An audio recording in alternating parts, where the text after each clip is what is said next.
আসসালামু আলাইকুম রহমতুল্লাহি ওয়াবারাকাতুহু। সম্মানিত প্রিয় বন্ধুরা, আশা করছি সকলে ভালো আছেন, সুস্থ আছেন। আমি আলহামদুলিল্লাহ ভালো আছি, সুস্থ আছি। শুকরিয়া আদায় করছি আলহামদুলিল্লাহ। প্রিয় বন্ধুরা, আপনারা দেখছেন আমাদের ফেসবুক পেজ কোরআনিক চিকিৎসার নতুন ধারা। তো প্রিয় বন্ধুরা, আমরা আজকে একটি খুবই গুরুত্বপূর্ণ একটি আমল নিয়ে কথা বলতে যাচ্ছি, যেটি হচ্ছে জিন সাধনা করা। জিন সাধনা করা এটি আসলে চারটিখানি কোনো বিষয় নয়। এটা এমন একটা জিনিস, এক কথায় এটার জন্য নিরিবিলি পরিবেশ প্রয়োজন। এই যে দেখতে পাচ্ছেন পাহাড় অঞ্চল, যে কোনো একটা জায়গায়, আমি যেখানে বসেছি এটা একটা নির্জন এলাকা। ভাই ওদিকে একটু ঘুরে দেখান, এটা একেবারে নির্জন এলাকা। এখানে আমাদেরকে কেউ মেরে ফেললেও এখানে কেউ আমাদেরকে ধরতে আসবে না।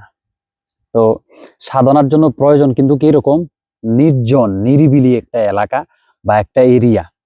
এই যে আমরা খালের পাড়ে বসে আছি, তো ঠিক এরকম একটা জায়গা প্রয়োজন। তো এটা করার জন্য আপনাকে কিছু আগে ভোগ সামগ্রী দিতে হয়, সহজভাবে যে জিন সাধনাটা করা হয়। আমি মনে করতেছি এই ধরনের ভিডিও আজও পর্যন্ত আপনারা দেখেন নাই, ইনশাল্লাহ দেখেন নাই। আপনারা সাধারণ ভিডিও দেখেছেন, তবে এরকম হাই লেভেলের ভিডিও কেউ দেয় না, কারণ দিলে তো তাদের মার্কেট খারাপ হয়ে যাবে। তো আলহামদুলিল্লাহ আমার অনেক পরিচিতি আছে, এই জন্য আমি চাচ্ছি না আর বেশি মার্কেট পাওয়ার জন্য, কারণ এমনিতে ভাইরাল হইতে হইতে এমন ভাইরাল হয়েছে, এখন প্রতারকরা আমাকে দিয়ে ব্যবসা করছে। তো যাই হোক, তো জিন সাধনা করা এটা আসলে চারটিখানে কোনো মুখের কথা নয় যে আপনি সাধনা করছেন হয়ে গেছে, না। এই জন্য আপনাকে জায়গা নির্ধারণ করতে হবে। দেখেন, আমি যেই জায়গার মধ্যে বসে আছি, এখানে আমাকে যদি আমি সাধনা করি দীর্ঘ 1 ঘন্টা আমাকে এখানে সময় দিতে হবে। ঠিক এই জায়গায় নির্জন এলাকা, কেউ আমাকে ডাকবে না, কেউ আমাকে দেখবে না, নির্জনে আমি এখানে বসে আমার সাধনার কাজটা আমি করব।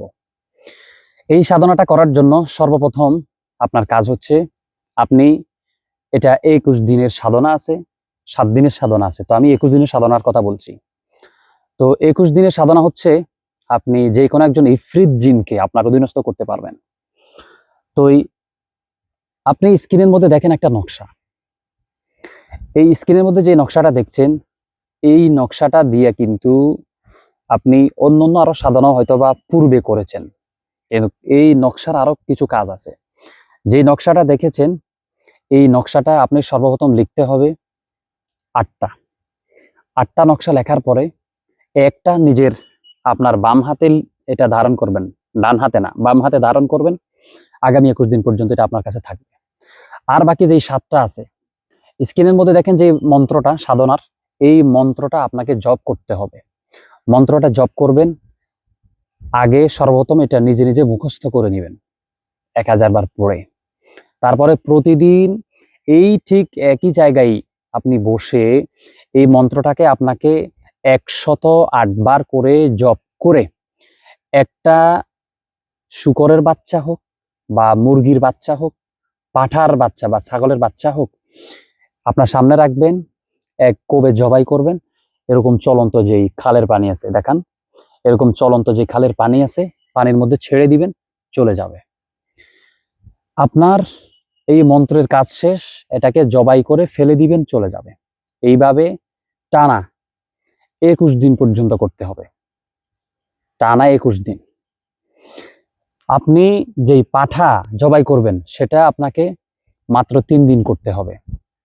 আর আমলটা ক্রমান্বয়ে, অর্থাৎ মন্ত্রের কাজ ক্রমান্বয়ে আপনাকে 21 দিন চালিয়ে যেতে হবে।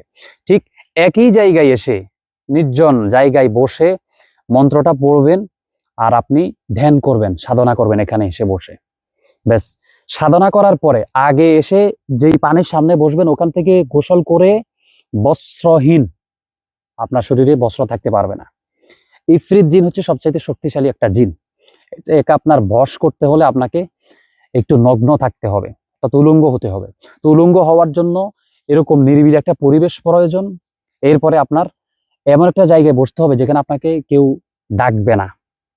তো আপনি এখান থেকে গোসল করে এখানে বসবেন, সাধনা শেষ আবার এখান থেকে গোসল করে আপনার গন্তব্যে আপনি চলে যেতে পারবেন। ক্রমান্বয়ে 21 দিন করবেন, ঠিক একই জায়গায় এইখানে আপনার সাথে সরাসরি সেই ইফরিত জিন আপনার সামনে হাজির হবে। হয়তো কুকুরের বেশে, নয়তো বিড়ালের বেশে, নয়তো কোনো পাখির বেশে, সরাসরি আপনার সাথে কথা বলবে। তো এই সাধনা এই পর্যন্ত কেউ আপনাদেরকে দেয় নাই, আমি দিতেছি, তবে আমার এজাজত ছাড়া কেউ করবেন না। করতে গেলে এটা হিতে বিপরীত হতে পারে যদি ওস্তাদ ছাড়া করেন। ভালো থাকবেন, সুস্থ থাকবেন, দোয়া করবেন আমার জন্য। আসসালামু আলাইকুম রহমতুল্লাহি ওয়া বারাকাতুহু।